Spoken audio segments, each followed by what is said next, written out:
Good old peanut butter and jam. Chances are, if you're around my age, you had a lot of that stuff for lunch at school as a kid. Did you ever get sick of it? I can honestly say I never got tired of peanut butter and jam, or better, peanut butter and honey. When everything was shutting down in 2019 in an attempt to flatten the curve, they said, I don't know what we're doing now. You got to get a test just to fly to the city in the same province now where I live. I don't know what's going on anymore.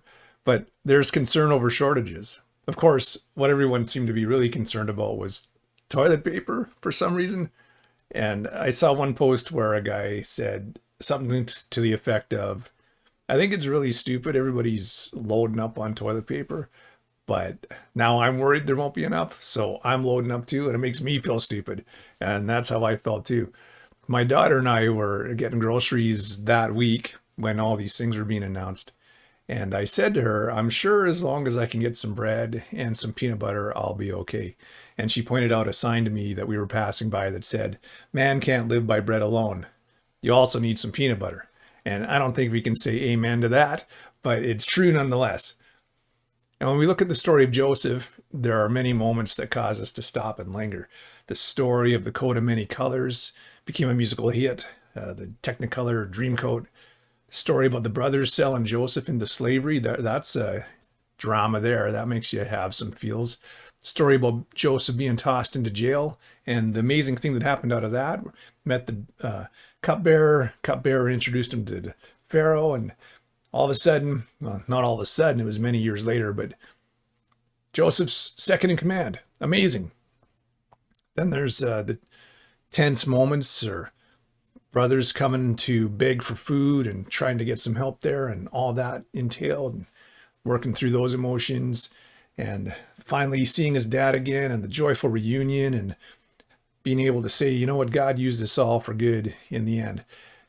There's a bit there that we gloss over, we don't talk about very much, that I want to talk about today. It's those years of plenty and then the years of famine that came afterwards. Joseph spent 7 years gathering up extra food and storing it away. And when the rain stopped, he was ready to help people. I think most everyone was grateful to have some food, and they weren't really grumbling about it, but maybe there was a few that wanted more out of life, like perhaps this fella or gal. Hello, and welcome to That's a Bummer, a podcast about things that really are a bummer.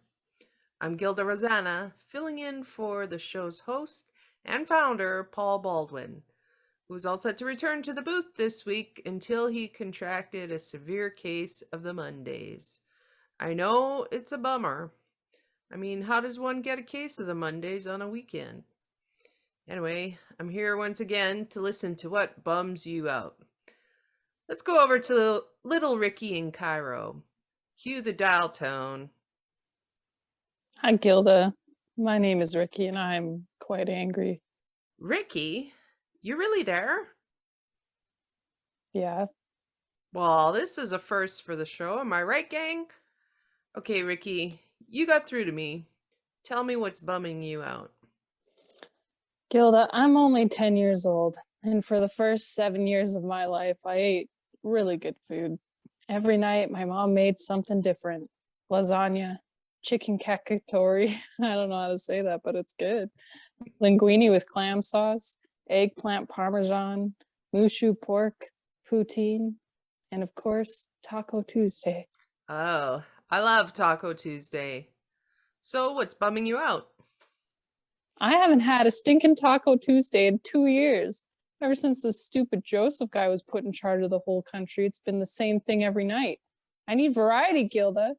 But Joseph says I can't have variety. He says I need to be thankful to his God for what I have. But I want a Taco Tuesday, Gilda. Ricky, I hear you. I miss Taco Tuesday too. But you do realize we're in the middle of a famine, right? Yeah. Everyone keeps talking about the famine. How about we talk about ending the famine? Ricky, the famine will end one day, but we've got another 5 years to go. 5 years? I can't wait 5 years for a taco.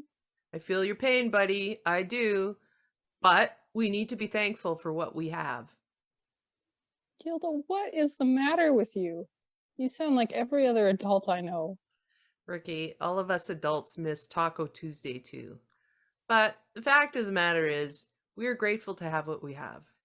It was Joseph who told Pharaoh the famine was coming, and it was Joseph who made sure we harvested enough food during the 7 years of plenty to get us through 7 years of famine.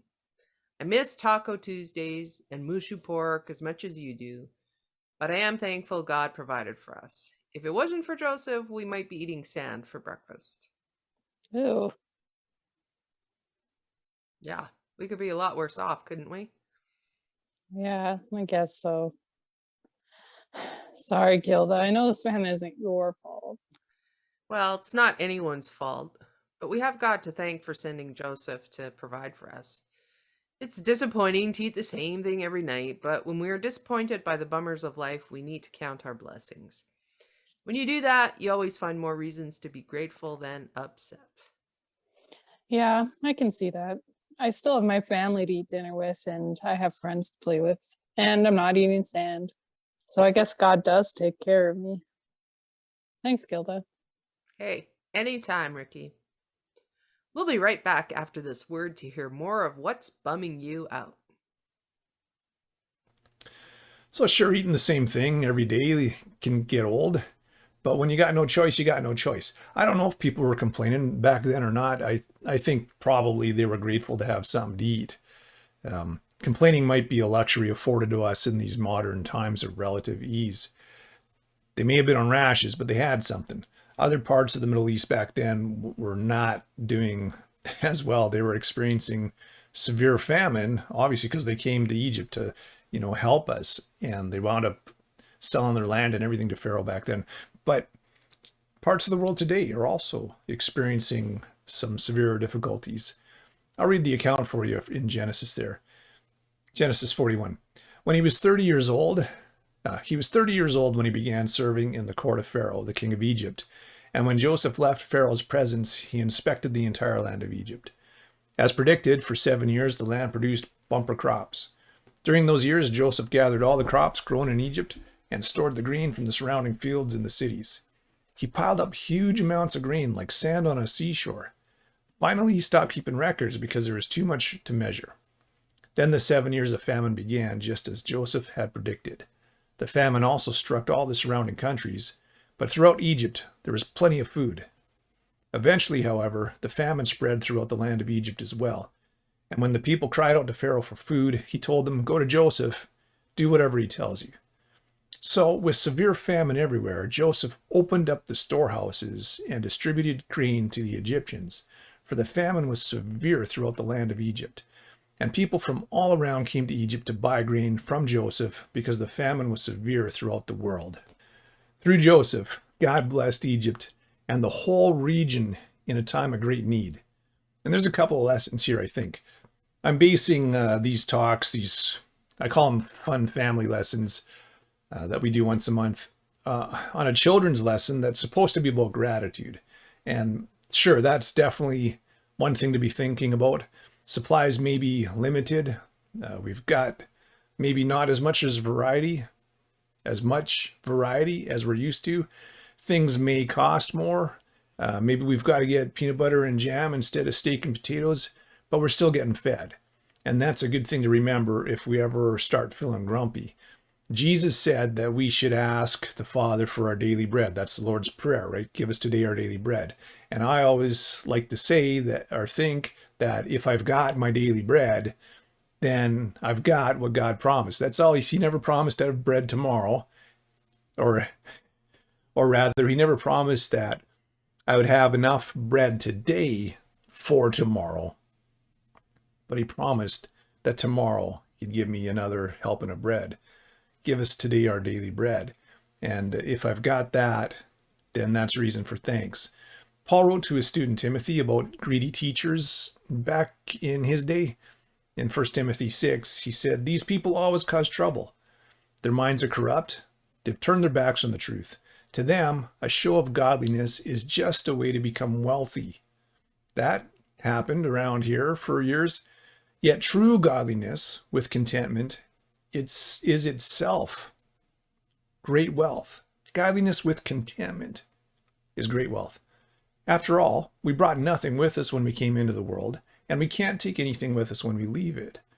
So, if we have enough food and clothing, let's be content. Gratitude for our daily needs, even if it isn't exciting. And I think a second lesson here, though, what came to me as I was thinking about this, is that Joseph was ready to help people in a time of famine. And maybe God can do the same thing through his followers today, because we're in a famine. There's a literal famine in parts of the world, but there is also definitely, I think, my opinion for sure, probably not my own, like only my opinion, we're in a spiritual famine. The spiritual rulers of this world are always trying to shut down God's plans and God's people. And things just aren't the way they used to be. No kidding, Sherlock. As far as gathering together, worshiping God, but maybe you've stored up something in all these years of plenty that we've been blessed with. Like we've been blessed with abundance in the West as far as freedom, influence in our society, like having influence in our society for like we hope for good. That's limited now. Opinions are changing. Politicians are legislating that we can't do this and that. And we can complain about it. Or we can take a look and see if we've got something stored up in our spiritual storehouses after all these years of plenty. Did you use those years of abundance to store up some spiritual food to pass around? That's a thought that comes to me. God can and God will bless others through you. You've listened to a lot of sermons. You've been to a lot of prayer meetings. You've been participating in a lot of worship services. You've had more than enough spiritual food to last you for several years. Maybe you can share that with some folks right now. Maybe instead of feeling sorry or angry or upset for what we don't have and can't do, maybe we can look at how we can serve others by opening up our storehouses of personal experience with God and spread some of that around. I talked a few weeks back about God giving creative wisdom to interact with the world, to touch the world, help the world, and we need that. And I think God is saying, I feel like that's what God's saying to me. Tell people to open up the storehouse. Like you might think, I don't have enough, or I don't have anything in my storehouse. But I believe God will multiply whatever you give, whether it's to meet spiritual needs or the physical ones.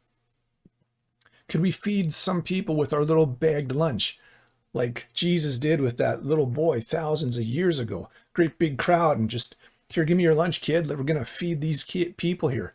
We may not see it on that level, but I feel certain that God will multiply whatever we give.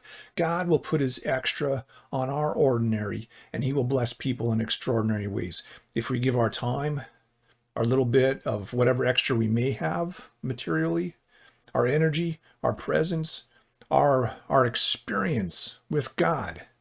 This is what God has done for me. This is what I've stored up. There's been years of plenty here, years of plenty.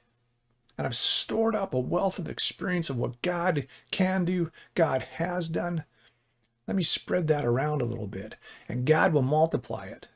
God will make us his agents of extraordinary blessing during difficult times. This is what I feel is true. Do what you can, as small as it may seem, and see what God can do. Because God can do exceedingly abundantly above all we think or even imagine. And all the while, let's give thanks to God for our daily bread. Because more than anything else, we've got Jesus. He died for our sins. He gave us eternal life. And he said that life is a lot more than the stuff of this earth. What does it profit a man to gain the whole world and lose your soul? See, if people want to take over the world, I say, maybe it's not a popular opinion, but let them. You can gain the whole world, but so what? If you don't got God in your heart. And you can't take that from me. I got something way better than the whole world. And you can't take the world with you when you die. What you really need is God today. So there's a Christian rock group, punk rock, a Christian punk rock group called One Bad Pig. And for some people, That whole sentence doesn't make any sense. But my brother's friend back in high school, that was his favorite band. And he was on the basketball team, and I coached basketball. My brother's younger than I am. I coached his basketball team, and we'd be traveling to games on the bus, and we'd be chanting, "One bad pig, one bad pig," because we wanted the bus driver to play One Bad Pig. Not because we particularly, or at least myself, I didn't particularly think the music was great. I just thought it was funny that Darren liked it. And so we were sort of razzing him, and we were sort of playing along, like, let's hear Darren's favorite band. But they had one song that stuck with me. And just the only line of the song is, "The world is like an ice cream sundae. It's all going to melt one day." It's a unique way to put it, but in all seriousness, the world is like an ice cream sundae. It's all going to melt one day. And this stuff of flesh and blood, it's not going to matter. You can't take it with you. It's not going to last. The spiritual stuff is going to matter. A physical famine will destroy your body eventually. And that's not fun. I'm not downplaying it at all. It's tragic, and we got to help if we can. But a spiritual famine will destroy your soul. And we're in a spiritual famine in Canada. Other parts of the world for sure. How's your soul doing today? Is it on life support? Would you like some food for your soul? Are you feeling empty? God doesn't have supply chain problems. God's not affected by travel bans. God doesn't need you to take a test before you can come and meet him. Call out to Jesus, and he'll be closer than a brother. He'll be there right now. Ask him to help you, and he will. And he'll fill you up with peace, and he'll give you hope in difficult times. And read the Bible, because that's the health food for your soul right there. That'll fill you right up. That'll give you some good stuff.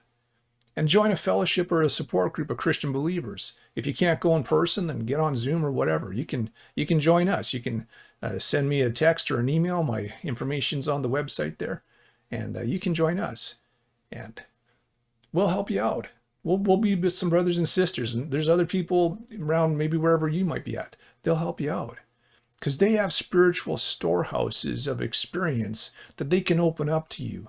And they can feed you some stuff for your soul, and maybe also help you out, in other ways in these dark times. And believers in the West, we've been pigging out for years on spiritual blessings, and also many of us material blessings. It's time to open the storehouses and share some of that stuff, isn't it?